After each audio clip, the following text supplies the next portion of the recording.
Hi everyone. It's been a while since I've done a reading because, well, for a couple reasons. First, I literally broke my hand off of my arm. Go figure. How do you do that? I don't know, but I wish I had some crazy story or something that I did that I could say like it's worth it. But I was just ice skating with my son, so. Um, nothing too crazy to report. But anyway, so it took a long time for it to heal. And actually it's still not all the way healed. You'll see that I don't really have a huge amount of like you can see that there's a lot of movement with that, but so I might shuffle the cards a little bit differently just because I'm still getting used to trying to figure out how to move my hand around. They had to put a plate in there.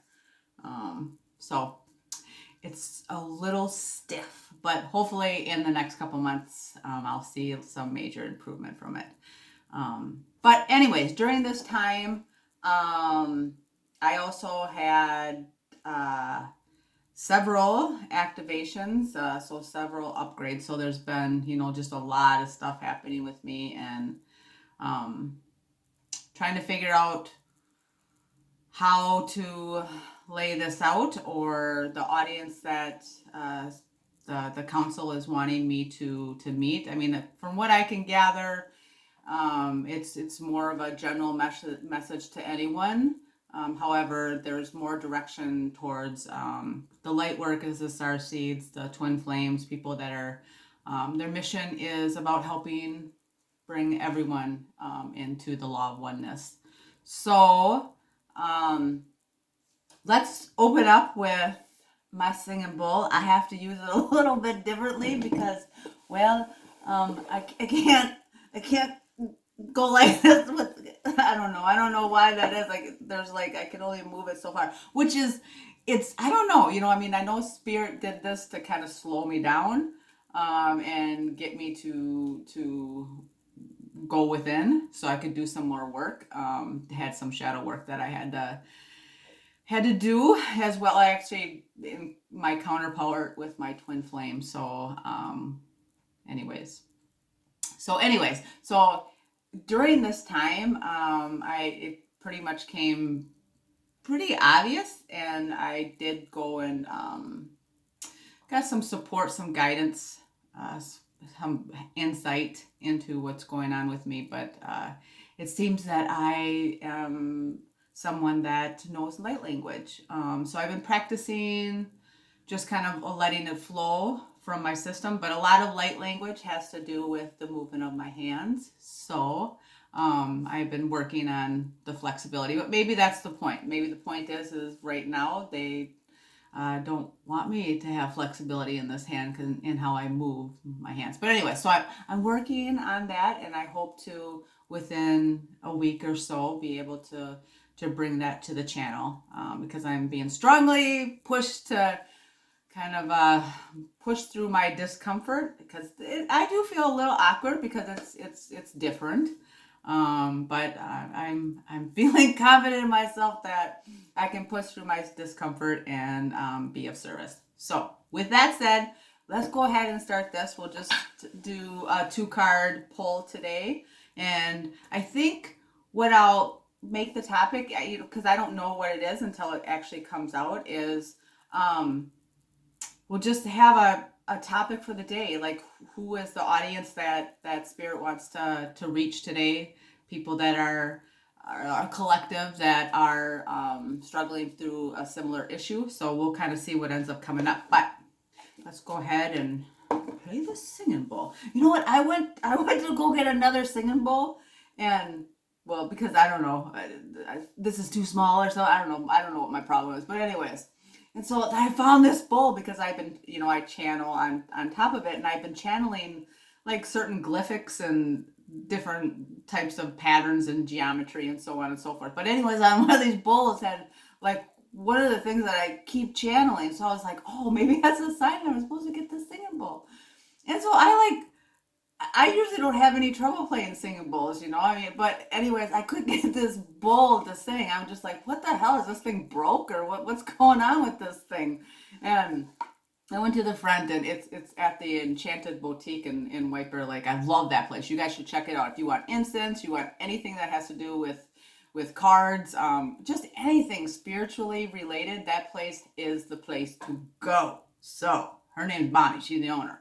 But anyways, so I go up to the front because we're friendly, and I said something to her about it, and she was like, "That's because the bull don't like you." I'm like, "What? Why did the bull not like me? What the hell did I do?"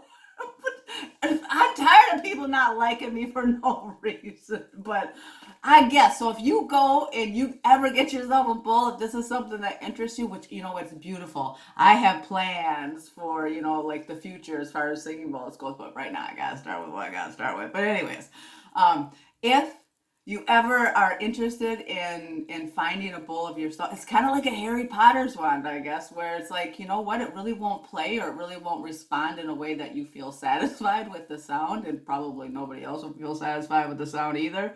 But, well, who knows? Maybe when you're playing and you think it sounds great, everybody else thinks it sucks. I don't know. But anyways, it's the bowls are like wands, like Harry Potter. Who knew?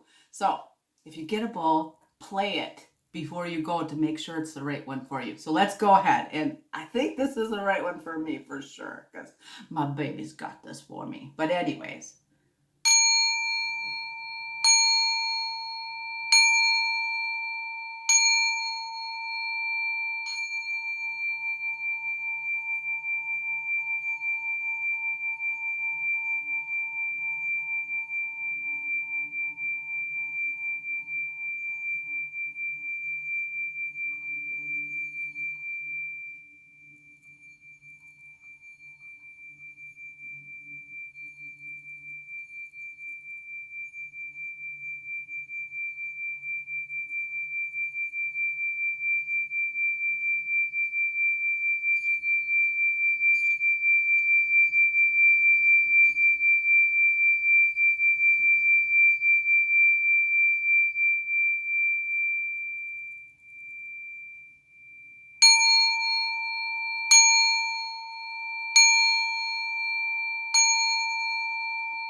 Nice.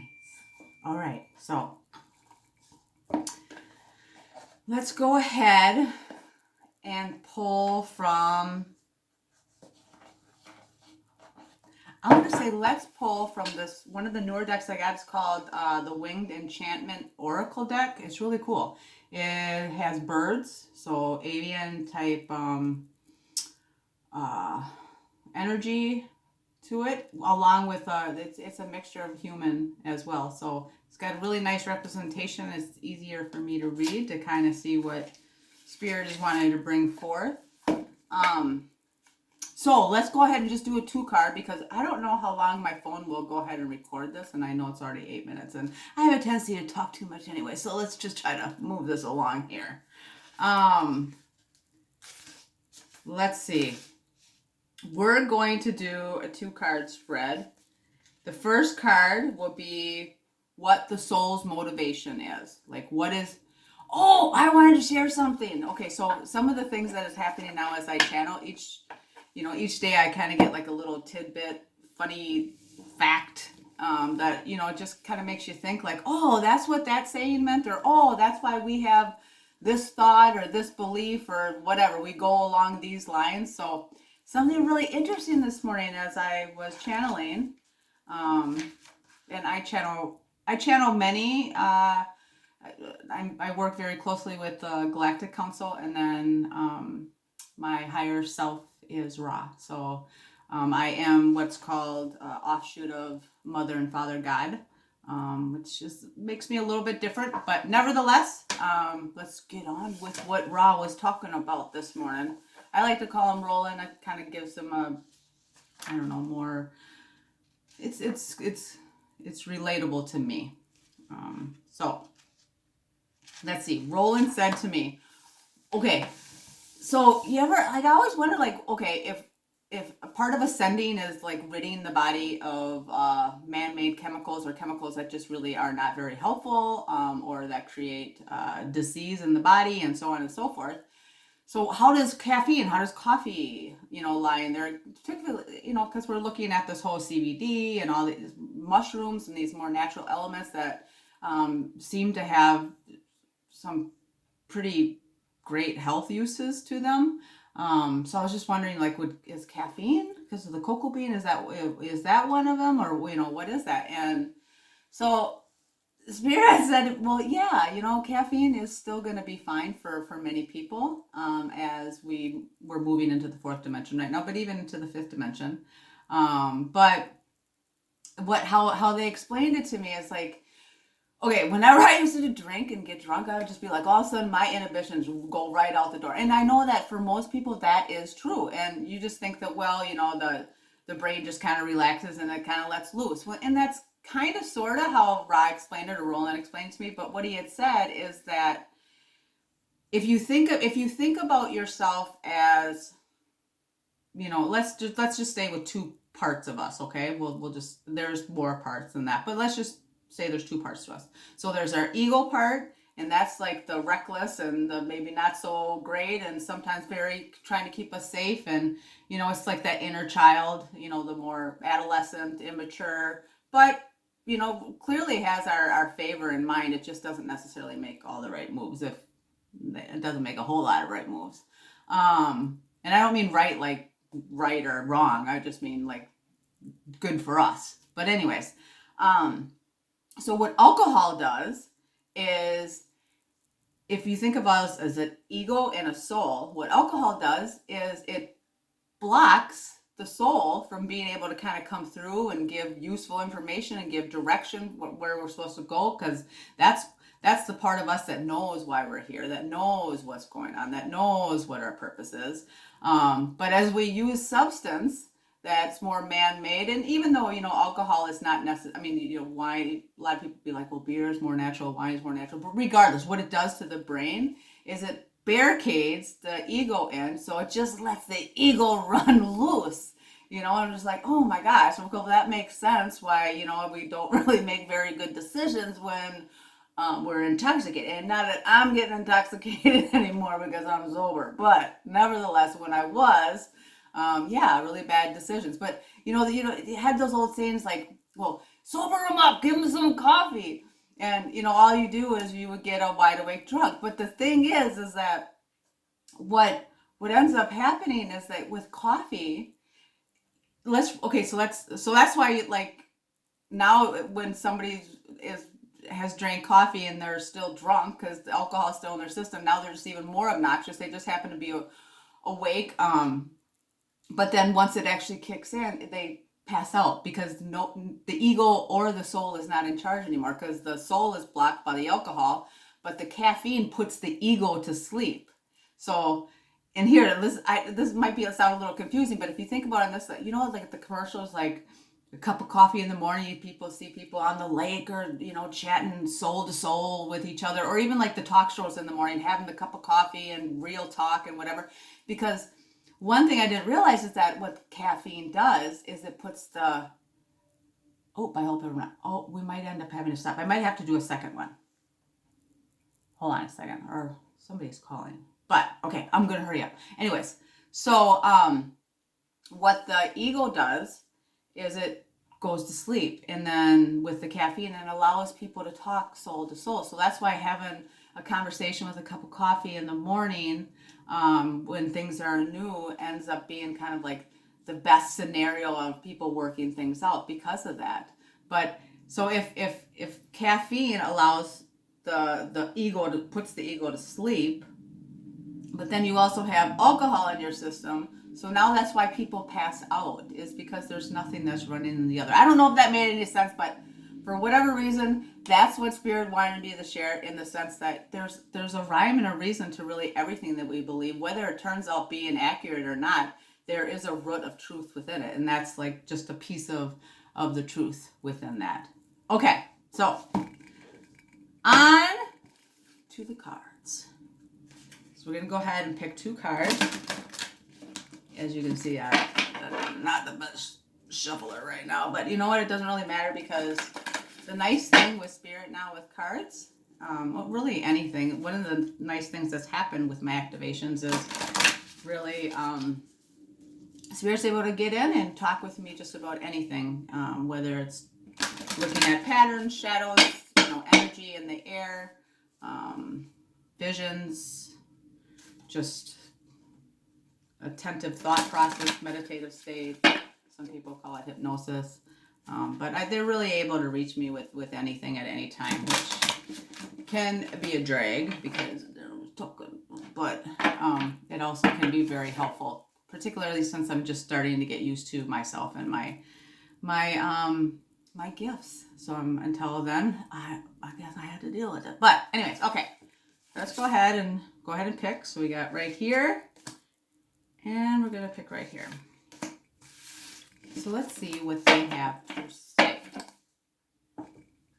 The first card, which again, remember, is the soul's motivation for change. So what is your motivation for change? Ooh, are they both upside down? Yeah, so I'm going to turn them around. It's called number 9, the duck. I don't know if you can see that. See that? So number 9 can mean, something very positive, and it can also mean, something not so great or exhausting, depending upon where you are. But I'm looking at this picture, and well, I guess it's all in a matter of how your perspective. I guess maybe that's one of the things that Spirit is wanting me to bring forth right now, is that right here you have this looks like a kid or adolescent or a young man whose head is above the water, and he's got like a duck of some sort swimming next to him, almost like it's talking in his ear. So to me, what that says is it says that, you know what, maybe you feel like you're neck deep in water and you're just treading and you're just trying to hold on, keep there. Remember that even if it does feel that way, that there is a way out, because you can see, you know what, he's in this water, but eventually the pond or the lake ends. There is a shoreline. He just has to find it. And the same goes for anything that we're struggling with. There is an end. There is a way out. We just have to locate it. And I guess one of the things that I've been bringing forth is, or experiencing with my own life, is when I am struggling, when I am having a really difficult time, I have a tendency to want to control. And then when I want to control, I get really anxious and I start thinking about what's not going to work or what needs to happen or so on and so forth. And one of the things that Spirit has really asked of me to do, particularly Roland and my Palladian supporters, and actually a lot of the council in general, has asked me to let go, to release. And I think that that's the message of today. The message of today is learning how to release and what that actually means, because I'm a pretty well-versed person, and I'm educated, and I've held jobs within that being a therapist, a mental health therapist. So I do have some modalities of the mind. And so I thought that I was pretty well-versed in all this. But in the last couple of years, I've come to find out that no, I really haven't been. I've learned what the book has said about this and my experience has said about this, but really me going through this change and this huge activation, the dark night of the soul, it really taught me that there's always a flip to the side. And I think I was many a times we're too distracted to see the truth behind what appears to be darkness. So we're afraid to kind of move through it because we don't want to go through those feelings, not recognizing that the only way out is through it. And that's one of the things that I've really been working really hard myself. So Spirit is, again, asking me to bring that forth and share that with you. And that even though maybe some of the things that you are dealing with may seem, really scary, or you seem like you don't even know how you could find a way out, Spirit is asking you to have faith and trust in the process and know that, you know what, this is not a time for face dives. Unless you know for certain that you're going through like a dark night of the soul. And you'll know it. I mean, you're not going to sit there, I wonder. I mean, you're probably not even listening to me right now if you were, because you're just trying to get through the day. But for the most of us, what Spirit is saying is that the bad days, the hard days are over. They're not going to let you just face fall. And it's about, I don't know if you, it's kind of like the Santa Claus idea. When you're a kid, like we would tell, well, if you don't believe Santa Claus ain't coming by. The same thing actually goes for us as an adult and in coming into this enlightenment process. It's like it's learning how to believe with your heart, not so much your mind, trying to convince yourself in your mind. Because I mean, truthfully, we can trick ourselves, or we'll go back and forth, or that's the ego talking. And honestly, a lot of us are just never going to get to a place that we're going to believe, because the ego will make sure to talk us out, be like, you dumb motherfucker, whatever. So you're not going to do it. So it's about learning to have faith and believe with your heart. And that takes, that's a meditative process that requires you to go within. And there's a billion different ways that you can get into that place of comfort, that place of ease, that place of peace. That's specific and unique to you. So no one can tell you how to do that.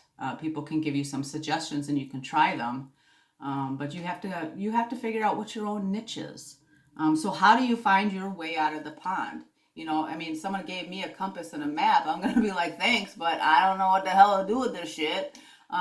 So you have to be your own compass and understand that things are within divine timing. I don't like that saying, but at the same time, I really have learned to appreciate that and honor that and understand that, shit, what if they would have given me the information that I have today 2 years ago? Well, I would have been like, what? I just could not even put it together. I could, there's no way that I could understand it.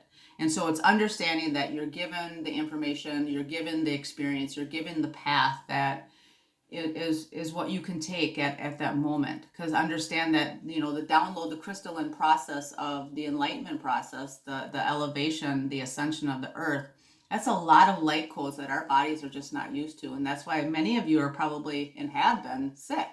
You feel very low energy. And of course, you can come up with a million reasons as to why that might be. And that's not to say that that's not true. But in truth, it's about the ascension process.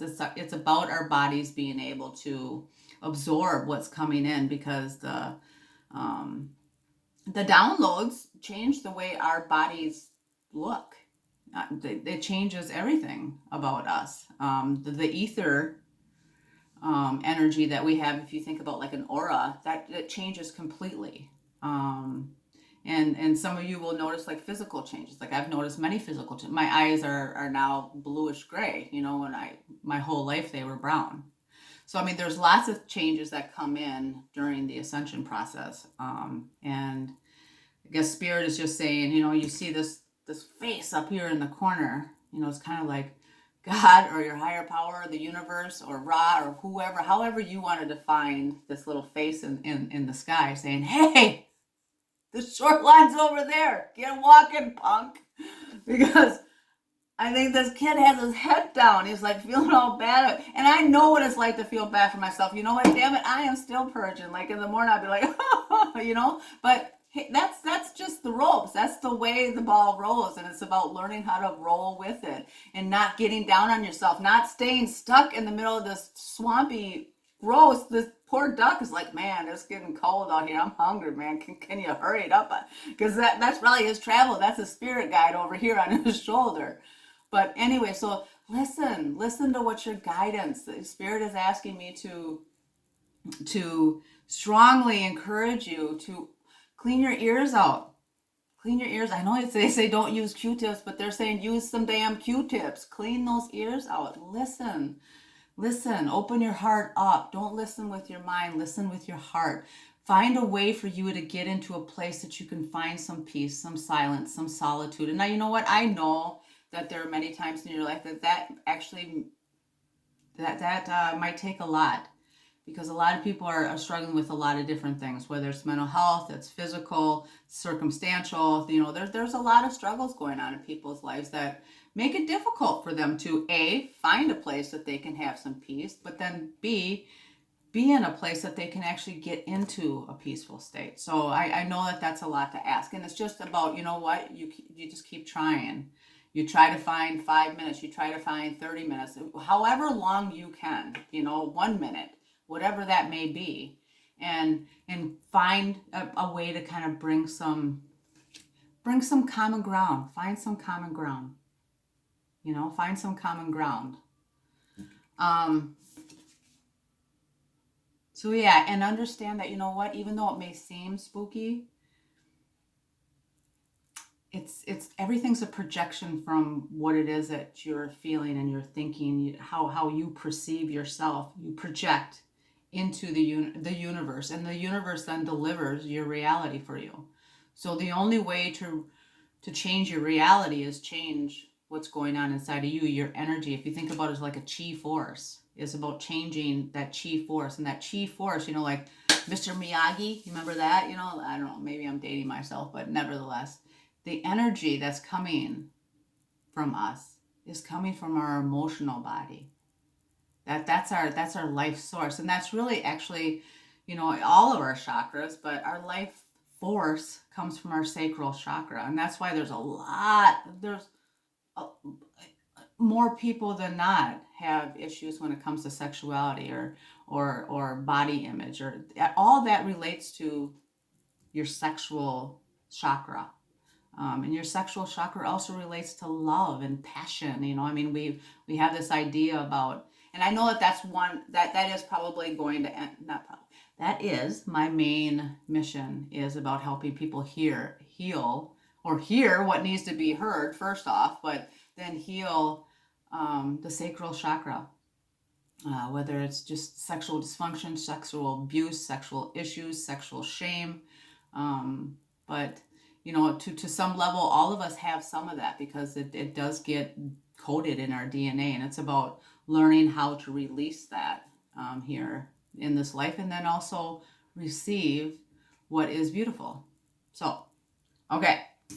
Card says, turn the 9 of Swords and Wands into the 9 of Cups or the 9 of Pentacles. Find your way out of the swamp that you're in. If you can't find your way out, leave me a message, leave someone a message, tell someone, talk about something, or, you know, go for a walk, connect, ground with the earth. Give yourself a minute to try to get outside of your head and think about something else outside of your problem. The problem's still going to be there. If you take 10 minutes off from it, it's still going to be there. It's not going anywhere. So give yourself 10 minutes to breathe, release. Even something simple like breathing in deeply and releasing, and doing that 10 times. You'd be surprised the difference that makes. Okay. Second card. Oh, I got this morning. It actually means something, like, so I'm going to figure out how I'm supposed to share that with you guys. But it's card number 37, waxing. And that's funny because we were talking about shame and we were talking about healing. And waxing's about when you first come to a place. Because to me, number 38 is the meaning of shame. Here's my dog. But 37 is like as you're coming right to. My daughter's boyfriend's in here now too, and see, I'm just getting all yeah, I'm just kidding. All right, anyways, so 37 is kind of like coming to this place where you're ready to work on your issues. And I think that what Spirit is telling me from this is that it's really important that when you get to a place that you're ready to start working, that you're nourished, that you're well rested, that you take care of yourself. It's important to take care of yourself when you're going through a difficult time, and not think that, you know what, other people should do it for you, because you might be waiting a very long time. This is about having your own autonomy where you take care of yourself and know that you're never alone. That's an illusion. And you know what, we're not even going to get into what that means because it's already almost 30 minutes. But you know what, I think one day we should talk about what that illusion, because I remember when I first started hearing that, I'd be like, what the hell does that mean? Okay, yeah, I know there's, you know, these people that are, you know, my spirits or my archangels. And this is before I really had a very strong faith in, you know, what this whole process was about. But you really aren't alone. And I think that maybe sometime this week we can talk about that. And we won't even pull cards. We'll just talk about what that means. But anyways, so the waxing is really about someone emerging. So it's like you being in the middle of the swamp, but then deciding that, okay, enough, and finding your way to the edge. and you're now emerging. And you can see that this being has beautiful wings, and the birds are flying in from the back. I mean, birds are very, very symbolic of God, to me at least, and I know to a lot of other people. But this being is he's coming too. And it's about recognizing the beauty that, you know what, your suffering is actually held. I'm going to read this card. It says, I am waxing, the balancing of give and take. I am what you reveal and what you hide behind. That's interesting. So when you say, oh, I'm an honest person, I'm straight up about everything. Well, recognize that when you're straight up about everything, if that's kind of something that you perceive as your strength, understand that there's a weakness behind it. That's why it's a strength, right? So trying to figure out, okay, that's a strength, but how does it serve you? Because a lot of times we do things we don't even recognize why we're doing them. So I am intoxicated with the sweetness of life. I am the ritual of ceremonial giving. I am courtesy and generosity. I am the importance of knowing what roles you play, which is important because remember, you know what? Even the people that have hurt us the most have just played their role. And that's what coming to this idea of forgiveness and unconditional love is about. And understanding that everyone's really an extension of who we are. We're all here working together with one main goal in mind. It's just that we have little fragments that are off that give us kind of a unique story. But everyone's playing a role. What role are you playing? And we all will continue to play roles. It's not like you take off one mask and you're just completely naked and no one is completely real. I don't even know if anyone knows who their real self is when they're here in the human body. We can come close to it the more actualized we get, or the more we're able to go within we get. But we all still have a role to play. I mean, that's why we came here. We're playing a certain role that's helping our soul grow, and it's helping each other grow. I mean, so it's not like there's no more roles after you get real. You're just trying to play the best roles that you can, or what your life's purpose is supposed to be about. Come to terms with that, or be able to get some insight into why it is that you're here and what it is that you're working on, and trying your best to work with that and through that, and understand that, you know what, it is our birthright to be abundant. It is our birthright. So how can you become abundant? And abundance means a lot of different things. All right. Be aware of what you are presenting. Be mindful of the masks you live by. So that's what we were just talking about. So you still wear masks. Be mindful of what they are. And your ego is always going to get in. So are you doing your best to comfort your ego, but then say, step aside, buddy. I got some things to do. I am the wisdom to shape in the shatter. Wait. Where am I? Okay. I am the abundance of heart to